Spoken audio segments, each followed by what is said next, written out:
Close your eyes and imagine the heaviest silence a heart can bear, the cold air biting your lungs, the smell of eucalyptus mixed with smoke from wood-burning stoves, and an entire village holding its breath as if the very night was awaiting a verdict. My name is Elias Monteverde. I'm 57 years old, and before all this, I was the conductor of a small community choir in the Bolivian Andes in Caliri, a village where the adobe houses cling to the hillside like prayers that refuse to fall. For decades, I only tuned voices, organized hymn books, taught children to breathe at the right tempo, and little by little, people gathered for more than just music. We became a prayer circle that, unintentionally, turned into a light where there was no street lamp. Our headquarters, the Sala Esperanza, Hope Room, was on a corner overlooking the valley, simple with wooden benches and zinc roofing that sang when the wind blew.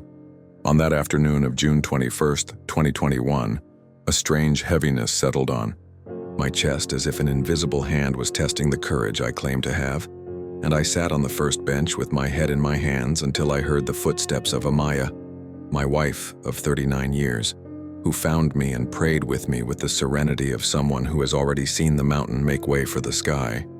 Caliri had been pressured by a group that wanted to turn the dirt road into a dark route for businesses that kill from the inside, and the Sala Esperanza, right on the path they had, mapped out, became an inconvenience. They offered us money to move, promised protection, and insinuated accidents if we persisted. I responded with the only firmness I know, the one born of obedience. The place where life learns to breathe is not up for negotiation here. There is no price for the shelter of the weary. The night fell clear. The mountains were blue shadows, and the room was packed with calloused hands, small eyes, voices that knew how to sing hope, even while trembling with fear. We started with an old hymn, and the presence of God settled like a warm blanket. One of those things no one can explain but everyone recognizes. That's when the first metallic sound scraped the roof, a tinkle that chilled our necks and made children squeeze their mother's fingers. We kept singing because in the Andes everything cracks. The cold cracks, the zinc cracks, life cracks, and people learn to differentiate between noises and omens. Then came the second, heavier impact. And it wasn't a stone or an animal, it was intent. I looked up and saw through the gap in the roof the shadow of someone moving with the rush of hatred. It was 8:43 when 3 cylindrical artifacts came through the opening and bounced on the floor.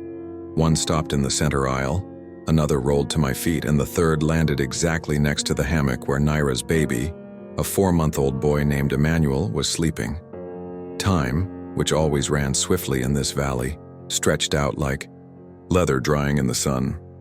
Naira's eyes widened, someone screamed.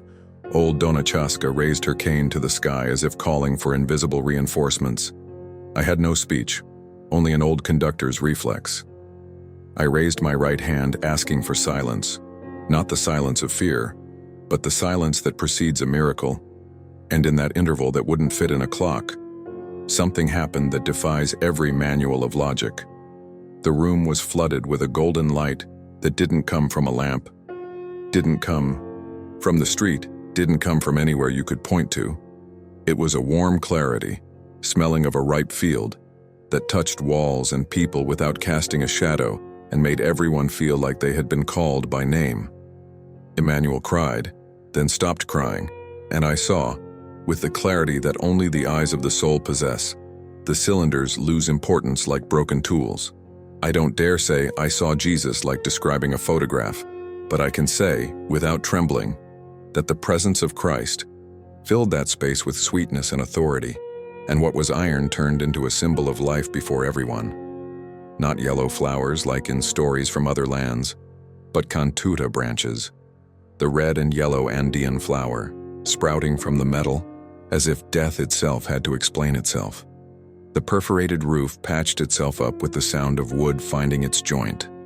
The window shards returned to glass. The marked floor smoothed out, and the baby took a deep breath as if learning his first chord. My legs were shaking, my eyes were burning, and in a voice that seemed to be born from the wind of the peaks I heard, "Why are you afraid, since I have already gone ahead?" It wasn't theater. It wasn't collective suggestion. It was the kind of peace that completely changes the coordinates of a person's heart. Outside, the men who planned the explosions expected to hear alarms and screams, but what they heard was singing. And singing that comes back from the edge of the abyss has a fiber that no manufactured terror can imitate. I knew as I held Amaya's hand that night would change not only our room, but the moral geography of Cagliari, and that when the dust settled, the question wouldn't be how, but what for, because miracles up here always have an attached task: to lift those who fell and teach those who knocked them down to use their hands a different way. And it was at this point, between the light and the settling dust, that I heard hurried footsteps outside. A name whispered, "Tupac the boss," and I realized the story had just turned the next page. When the light receded like someone slowly closing the door on the dawn, the sounds returned to their normal volume, and the air in Sala Esperanza went back to smelling like coca tea and waxed wood. I could still feel the sweet weight of that presence when the door creaked and 3 silhouettes appeared against the night. They were men from Tupac's group, wearing dark jackets and with eyes that had forgotten how to sleep. The first one looked at the mended roof, the intact window, the full benches, and made a gesture that mixed shock and calculation, like someone checking an account that stubbornly refuses to balance. Outside, footsteps, whispers, a crackling radio, and I understood that the peace in our room had leaked out onto the street like a hard-to-hide perfume. I stood up slowly, not to negotiate out of fear, but to offer a simple truth. No one had died there because life, when it wants to, finds a way. The man in the middle asked what we had done, if we had used some kind of trick. And I replied that a trick is something that tries to copy the real without achieving it, while what we saw was reality in its deepest form. I asked for 5 minutes without shouting or weapons, and, with the same gesture I used to mark the tempo of the choir, I invited them to sit. Naira adjusted Emmanuel's hammock, Dona Chaska leaned her cane against the wall, Amaya served warm water with brown sugar, and the environment seemed to remember that hospitality is also a fortress. The sound of the radio softened, the street held its breath, and we began to reconstruct the scene with words not for effect, but so that they too could find the thread that had pulled us from the abyss. I recounted the first tinkle, the second, the drop of the cylinders, the light that cast no shadow, the cantutas sprouting from the metal, and while I spoke, I saw a slight tremor in the corner of one man's eye, as if an old window had been opened in his chest. Tupac didn't come in, but he was close. I felt his presence the way you feel the weight of a stone before lifting it.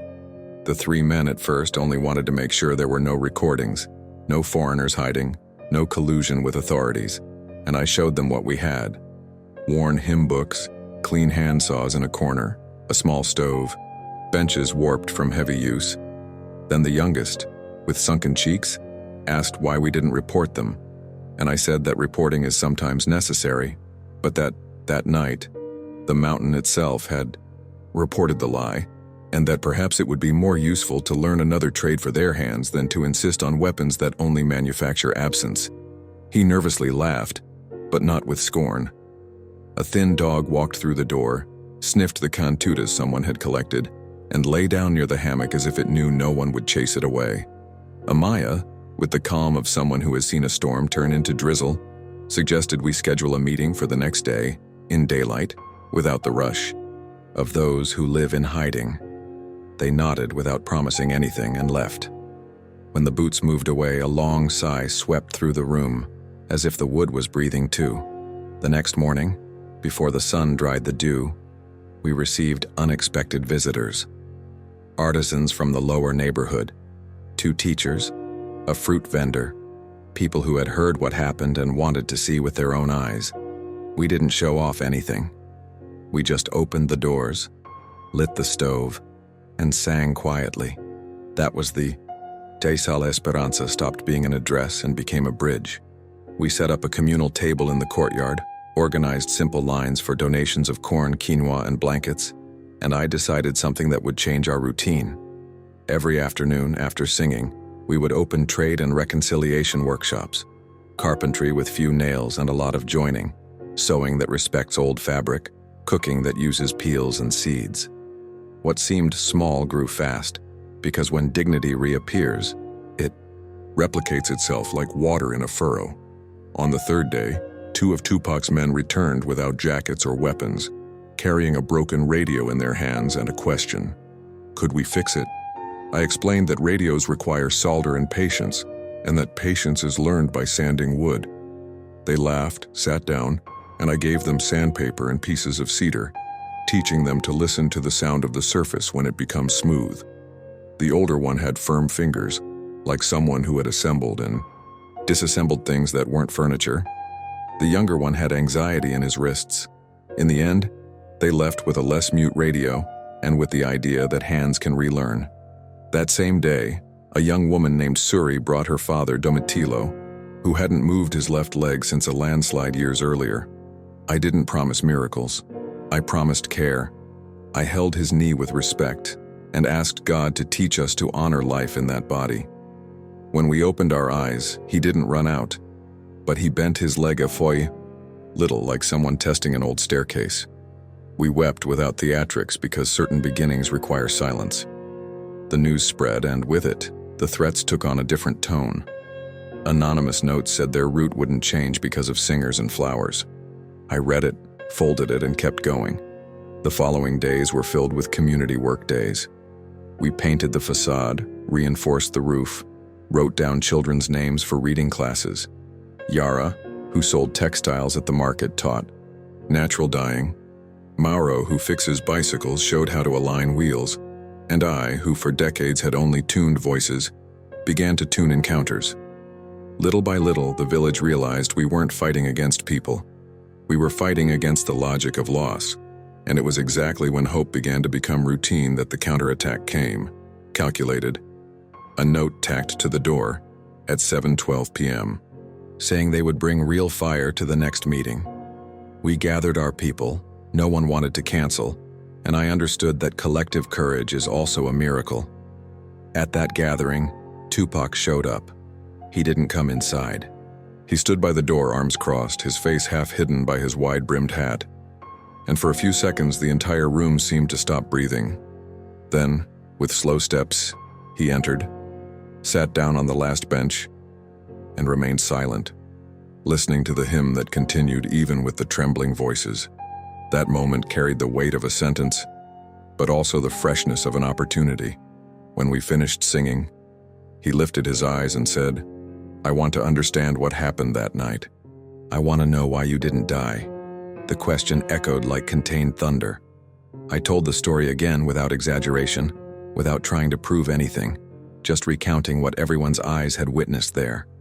The light, the cantuta flowers, the mended roof, the baby crying and then calming down. He didn't laugh, didn't mock. He just looked serious, and then he said something no one expected. That night he also saw a light outside, a brightness that made his men drop their weapons for a moment. He said he felt a chill go up his spine, but along with it came a peace he had never felt before. His confession broke something in the atmosphere, and many started crying, including Naira, who stood up and brought the hammock where Emmanuel was sleeping over to him. "Look at him," she said.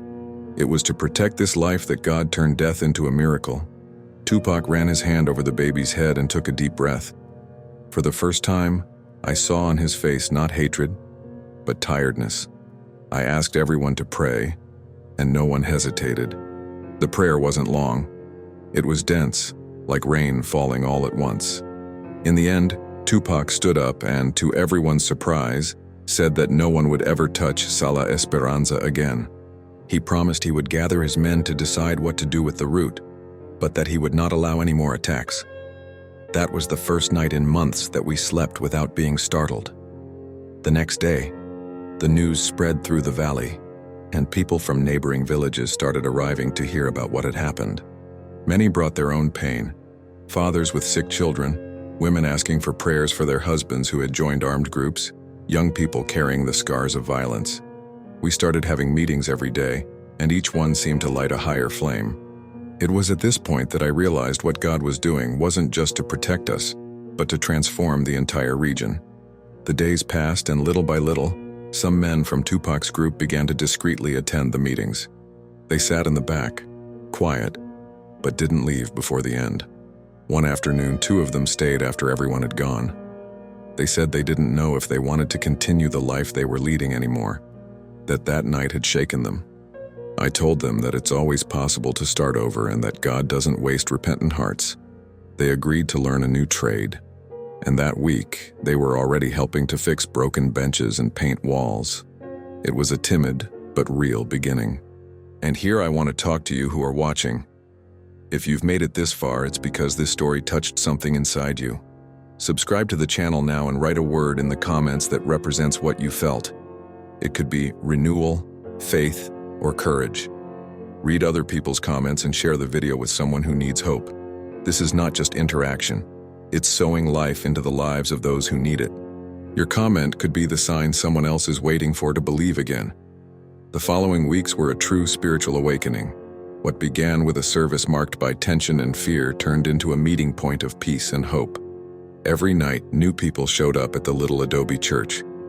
They came from afar, crossing dangerous trails, bringing stories of loss and violence, but also a hunger for something greater than themselves. The most surprising thing was when entire families from the armed groups arrived together, without weapons, only with eyes full of tears. Naira knew each one by name and welcomed them with the same hug she usually gave her neighbors. There were no inflammatory speeches or condemnation, only the message that love can rebuild what war has destroyed. It was during this period that we organized the first community service day. We cleaned the streets, restored makeshift bridges, and planted tree saplings around the chapel. The collective work seemed like a symbol of what God was doing in people's hearts. Even children, who were once afraid to leave their homes, ran freely through the courtyard, laughing as if they had never heard gunshots. Every gesture of cooperation erased a little of the pain of the past, and the village, once silent and gloomy, began to be filled with the sounds of life again. When Tupac returned to announce that he had ended the negotiations for the illegal route and that some of his men were willing to change their lives, the community erupted in applause and tears. That was a milestone. The oppressor was becoming an ally, and the place of fear was becoming a refuge. The changes didn't stop there. Gatherings began to include communal meals so no one would go home hungry. The women started meeting to teach each other new recipes and craft techniques. Young people who were once on the verge of joining violent groups now formed a small band that played during praise nights. The music filled the valley, and even the birds seemed to join the choir. Amidst this movement, even more extraordinary things began to happen. Reports of healings started to multiply. Pains disappeared during prayers. Wounds healed faster. And even a boy who hadn't spoken since birth uttered his first words during a meeting. The greatest miracle, however, was the reconciliation between neighbors who had become enemies. I saw men embracing after years of hatred and resentment. I saw women who had lost relatives offering bread to those who had once been responsible for their tears. Each day seemed to write a new chapter in the history of that village, and we all felt that we were participating in something that would be remembered for generations. What started as an isolated flame soon turned into a spiritual wildfire that reached neighboring regions. News of the miracle of Huancavela spread through the valleys like a strong wind, crossing mountains and reaching communities that lived under the same yoke of fear. Caravans began to arrive, bringing people from distant villages, some walking for hours just to hear the testimony and see with their own eyes the small church that had become a symbol of hope. Pastors and community leaders began to ask Gustavo and Rosa for guidance, wanting to replicate what was happening in their own regions. Thus was born the idea of weekly open meetings, which quickly became so crowded that benches had to be improvised outside. At one of these meetings, a group of men who previously worked for cartels knelt before everyone, asking for forgiveness and surrendering their weapons as proof of repentance. The weapons were melted down and transformed into bells that now echoed at dusk, calling everyone to prayer. It didn't take long for regional authorities to come and check out what was happening. Many arrived with skepticism, expecting to find fanaticism or manipulation, but left weeping, saying they had felt an unexplainable peace. And the more opposition arose from outside, the more the movement strengthened.